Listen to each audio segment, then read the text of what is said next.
দক্ষিণ পাশের বাঁধ ভেঙে ইতিমধ্যেই প্লাবিত হয়েছে গ্রামের পর গ্রাম।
আমরা প্রতি বছরে এটার এই বাঙ্গনে আমরা প্রতি বছরে ক্ষয়ক্ষতি হচ্ছে।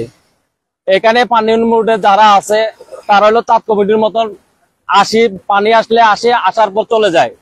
মাছের ঘের, মুরগির ফার্ম, এগুলা মানে ক্ষতির কোনো শেষ নাই। এটা গ্রাম আমাদের প্রভাবিত হতেছে। আমার ঘরের ভিতরে এখনো পানি, এক কোমর পানি আছে। এখানে কাজটা ঠিক মতো হইতেছে না।